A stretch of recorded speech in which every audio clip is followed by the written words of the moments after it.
Bienvenue dans Latitude Caraïbes, votre magazine de la mer et de son environnement. Nous sommes en Guadeloupe où je vous propose de faire connaissance avec les invertébrés marins qui représentent, le saviez-vous, près de 40% des espèces marines de la Caraïbe. On se retrouve tout de suite avec nos deux premiers invités après le générique.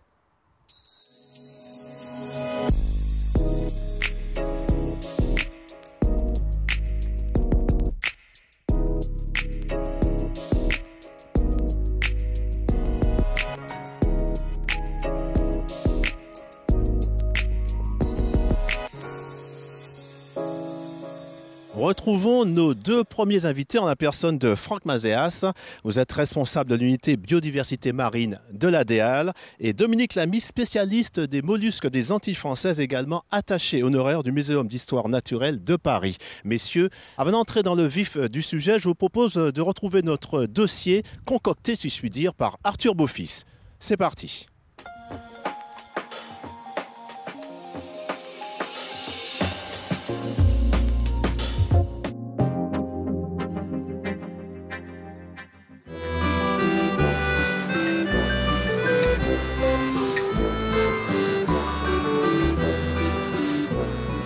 À quelques pas de la Seine, dans le quartier du 5e arrondissement, se trouve le Muséum national d'histoire naturelle. Cet établissement, qui a vu le jour il y a plus de 2 siècles, est l'un des plus grands du monde dans son genre et comptabilise une collection de près de 62 millions de spécimens. Une partie de ces richesses sont exposées aux visiteurs, mais peu d'entre eux savent que ce musée est surtout à l'initiative de grandes missions de recherche scientifique. Ça peut pas être encore une fois des espèces nouvelles publiées de Madagascar, il y a les acidies. Il y a une grande tradition des naturalistes d'aller sur le terrain. Le muséum a toujours eu une tradition d'exploration des faunes et des flores du monde. Donc aujourd'hui encore, on a monté des grandes expéditions, Santo 2006, la planète revisitée. Donc ça, c'est la fonction d'un musée. On archive pour les générations futures et pour la collectivité. Conservation, diffusion, recherche, les missions du muséum s'étendent au monde entier. Au printemps 2012, il a été à l'initiative en Guadeloupe de la mission Carumatos, dont l'objectif est d'inventorier une catégorie de la faune sous-marine locale. Notre force et notre savoir-faire, c'est effectivement de faire de l'inventaire massif. Donc on a déployé des méthodes de collecte, des méthodes de tri, une force de frappe qui nous ont permis de découvrir des espèces qui sont depuis toujours à la Guadeloupe, qui sont depuis toujours dans la Caraïbe, mais que les gens travaillant à petite échelle n'avaient pas découvert.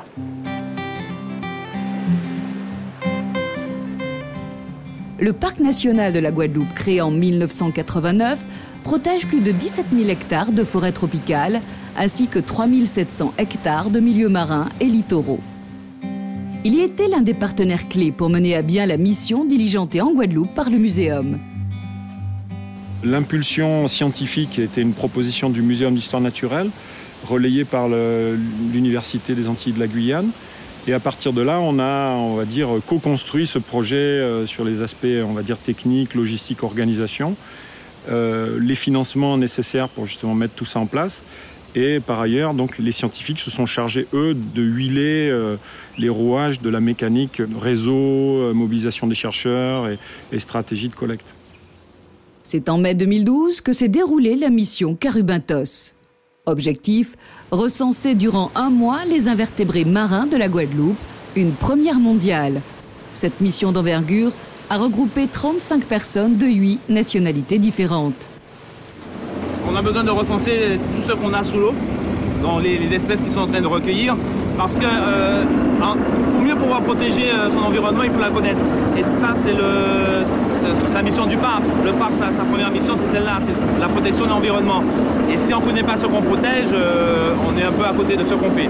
Donc cette mission-là, on avait déjà une première panel, et là maintenant, on va avoir plus de détails et plus de connaissances, et ça nous permettra de mieux gérer nos ressources ici. Et ça va servir à long terme.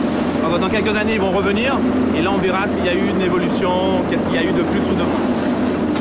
Cet inventaire est le point zéro d'un projet sur plusieurs années, dont la première étape commence ici, avec des prélèvements en mer. Donc là, on est en train de s'arrêter, puisqu'on va faire là 3 types de prélèvements. Donc le premier, c'est des prélèvements visuels, donc tout sous l'eau. prélèvement visuel, donc en bouteille, et on prélève l'échantillon que l'on veut. Le deuxième protocole qui est utilisé, c'est une suceuse, hein, donc c'est-à-dire une pompe qui va aspirer sans qu'on voit ce qu'il y a dedans. Et le troisième protocole, qui se fera un peu plus loin, c'est de pouvoir ramasser à pied, donc visuellement, mais hors de l'eau, les échantillons que l'on veut inventorier. Donc là, les plongeurs vont s'équiper pour aller sous l'eau.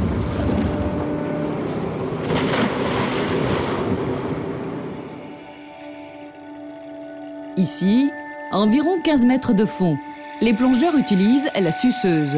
L'appareil permet d'aspirer la faune qui n'est pas visible à l'œil nu, comme certains petits mollusques et crustacés.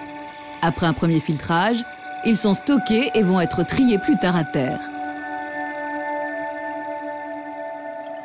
On le sait moins, mais le corail fait aussi partie de la famille des invertébrés, tout comme les crabes, les calamars, les crevettes ou le plancton. Les invertébrés dits benthiques, qui sont la cible de Carubinthos, sont ceux qui reposent sur le fond.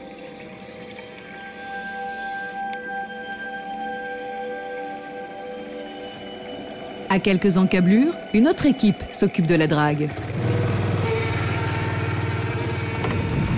Donc là, comme on est dans un milieu vaseux et que la charge est lourde, on ne peut pas la monter à bord. Des fois, ça fait jusqu'à 150 kg. Pendant 5 minutes, on tourne en rond pour laver la drague, jusqu'à ce qu'elle ait un poids raisonnable de façon à ce qu'on puisse la monter à bord. Dominique Lamy et Laurent Pruvot font partie des nombreux bénévoles qui accompagnent les chercheurs. Leur passion pour la mer les réunit sur la mission. Ça fait une bonne dizaine d'années que je connais Monsieur Lamy. On est amis, on a une passion commune, celle des coquillages. Et quand il y a eu la mission qui s'est organisée, il m'a demandé d'y participer. Comme ils avaient besoin d'un bateau équipé pour faire la drague et la pose de piège, j'ai dit oui tout de suite. Donc le bateau a été mis au service de la mission et moi avec.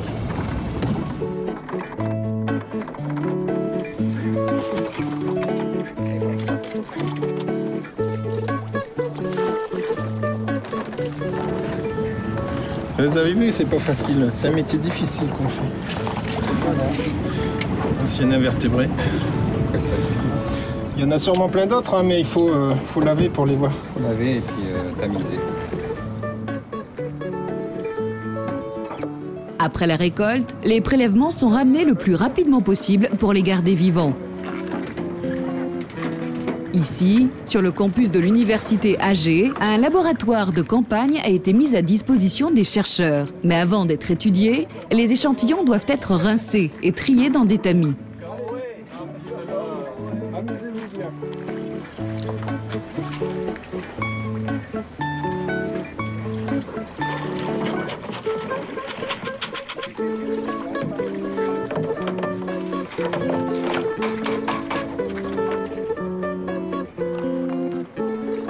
Et enfin, ces échantillons sont confiés aux scientifiques pour analyse. Philippe Boucher est l'un des plus éminents zoologistes malacologues de France. C'est ce que vous venez de ramener, là. Au sein du Muséum national d'histoire naturelle, il est aussi chargé des grandes expéditions naturalistes dans le monde. Il supervise l'intégralité de cette mission inédite dans la Caraïbe. Nulle part ailleurs dans la zone Caraïbe, la faune de petits invertébrés n'avait été inventoriée avec les moyens humains, les moyens de collecte aussi variés, aussi complets, un laboratoire pour le tri, etc. Du coup, la Guadeloupe va devenir un site de référence pour la connaissance des petits invertébrés marins de toute la zone Caraïbe. Les spécialistes de certains groupes d'invertébrés sont une denrée rare. La coopération internationale est donc indispensable. Pour Carubinthos, des scientifiques des 4 coins de la planète sont venus spécialement en renfort. Je suis du Venezuela et il y a un an et demi que je suis à Paris en train de faire mon doctorat en biologie. Et ici, dans la mission, mon poste, c'est de post-barcode. Et normalement, ça veut dire qu'on a des espèces, surtout des coquillages, qui doivent être fixées de manière spéciale. Alors on prend ici les coquilles, on sort l'animal dans la coquille, on garde la coquille, l'animal, un petit morceau de tissu, bien préservé pour faire l'ADN après. Tous les coquillages sont différents, c'est pour ça qu'on est plus spécifiquement en train de travailler au sein. Et c'est ça que je fais ici. Ces experts sont taxonomistes. Cette discipline non barbare consiste à identifier et à nommer les organismes vivants. Selon eux, la Guadeloupe est une région biogéographique exceptionnelle dans la Caraïbe. La Guadeloupe, ce n'est pas tout à fait les mêmes biodiversités qu'on a partout les Caraïbes. Moi, je pensais ça avant. Et après, je me suis rendu compte que non, la biodiversité au Venezuela, il n'a rien à voir avec la biodiversité d'ici et la biodiversité de Cuba, par exemple, qui sont les pays que je connais le plus. Et pour moi, c'est super intéressant. Je trouve que c'est tout un nouvel côté à connaître. Même si c'est dans le Caraïbe, c'est absolument différent.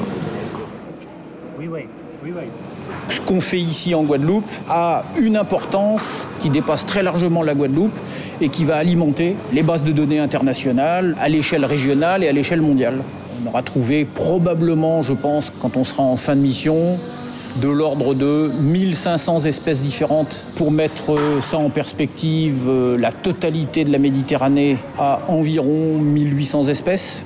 Donc ici, entre 0 et 150 mètres, il y a à peu près le même nombre d'espèces que dans toute la Méditerranée, qui fait 3 millions de kilomètres carrés.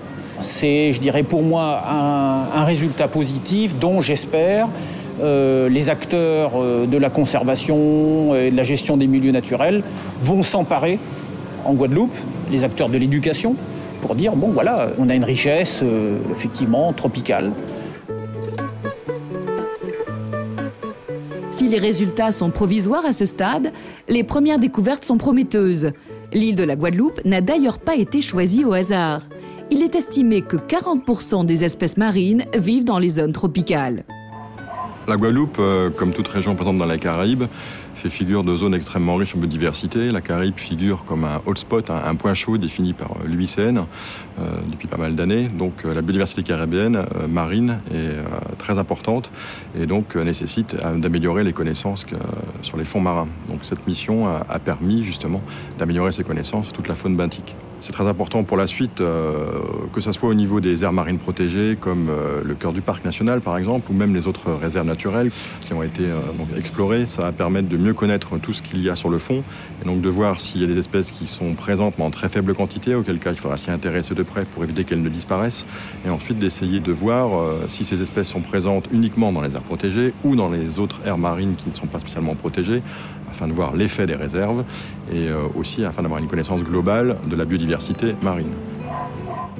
Mais avant de pouvoir élaborer les stratégies de préservation propres à la biodiversité guadeloupéenne, il faudra attendre plusieurs années que la mission s'achève. Au Muséum d'histoire naturelle, quelques mois à peine après le démarrage de Carubintos, Philippe Boucher supervise les prochaines étapes nécessaires aux objectifs de l'inventaire. Au mois de mars 2013, on va faire un grand workshop pour effectivement étudier le matériel, commencer l'étude scientifique du matériel. On a quitté le terrain avec des présomptions de découverte d'espèces inconnues.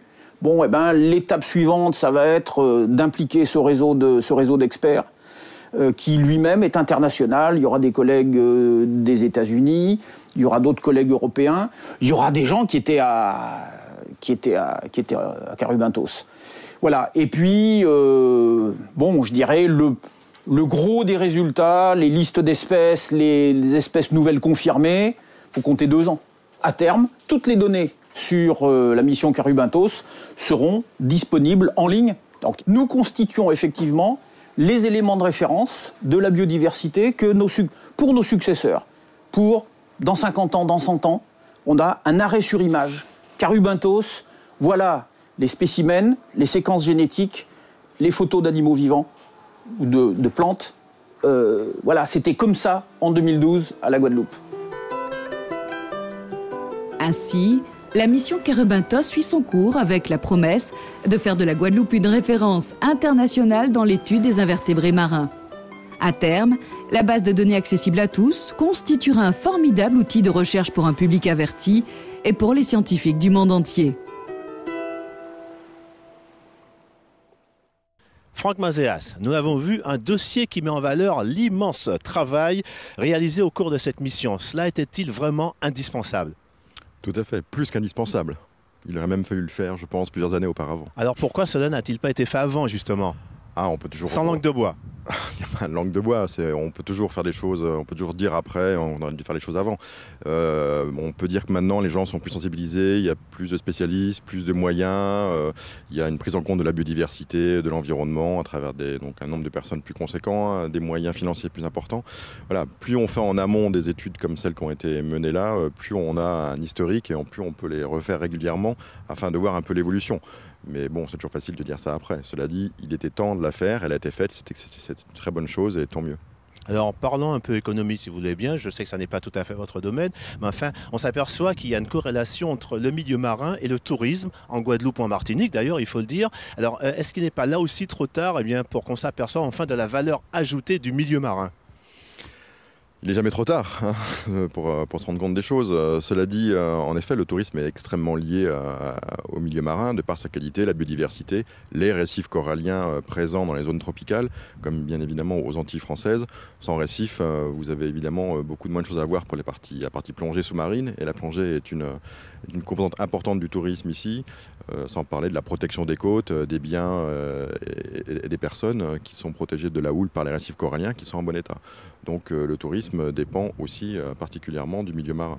Alors comment sensibiliser cette population justement à ce milieu marin en termes de biodiversité? C'est vrai que c'est votre secteur, on a dit, et c'est un mot un petit peu barbare quand même.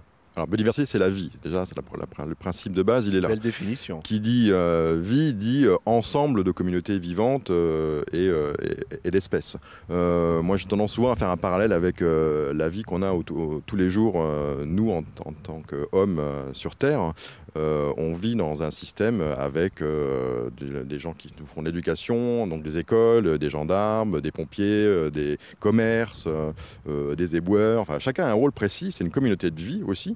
Et la comparaison est la suivante, c'est que si vous enlevez aujourd'hui, par exemple, tout ce qui est éducation dans une ville, vous verrez tout de suite ce qui va se passer. Sous l'eau, ça sera la même chose, ça sera peut-être pas immédiat, mais ça va arriver de manière assez rapide, et vous aurez un dysfonctionnement majeur. Vous aurez une prolifération d'une espèce par rapport à une autre, vous aurez une dystrophie, comme on appelle en termes d'écologie, du système, et donc ça ne marchera plus du tout. Donc vous aurez une perte d'espèces, une disparition d'espèces, et donc des conséquences sur la pêche, sur l'économie, sur le tourisme. La biodiversité, ça fonctionne comme ça. C'est un ensemble d'êtres vivants qui ont chacun un rôle qu'on voit parfois difficilement, qu'on ne connaît pas d'ailleurs au jour d'aujourd'hui. La mission Carumentos qui a eu lieu va permettre, au-delà du rôle précis de chacune des espèces, va permettre déjà d'établir un nombre d'espèces qui n'avaient pas été répertoriées jusqu'à maintenant ici. Donc c'est extrêmement important. Dominique Lamy, nous l'avons vu également dans notre dossier. Vous êtes l'un des acteurs phares de cette mission Carumentos. Je suppose qu'en tant que spécialiste en la matière, vous n'auriez pour rien au monde raté une telle occasion. Ah non, ça c'est sûr que pour une fois où il y a une mission, je dirais, sur les mollusques des Antilles, je tenais absolument à y participer.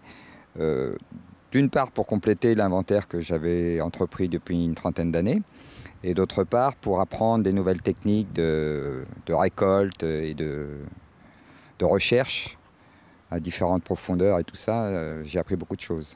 Alors vous êtes en train de préparer un ouvrage sur le sujet, si je ne me trompe? Oui, je suis en train de faire la synthèse de mes 30 dernières années de recherche. 30 années tout de même. 30 années, oui, sur les Antilles françaises. Donc un inventaire faunistique relativement complet dans tout ce qui concerne les mollusques. Une question plus personnelle. Vous êtes professeur d'EPS.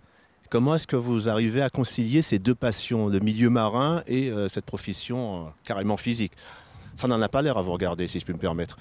Oui, la conciliation n'est pas toujours évidente, c'est sûr. Mais bon, en étant prof de PS, j'ai eu la chance de ne pas avoir de copie à corriger déjà, ce qui me laisse pas mal de temps libre. Et puis l'occupation des mollusques se fait quand même essentiellement le soir. Toute ma bibliographie se fait le soir ou les week-ends. Alors cette mission Carumentos intéresse également d'autres entités. Allez, on va pas se cacher, les Américains s'intéressent de plus en plus donc maintenant à nos invertébrés de la Caraïbe. Oui, mais ils sont surtout intéressés par, je dirais, le mode de recherche et la façon dont on a prospecté. Ils ne sont pas habitués à travailler de la même façon que l'a fait le muséum.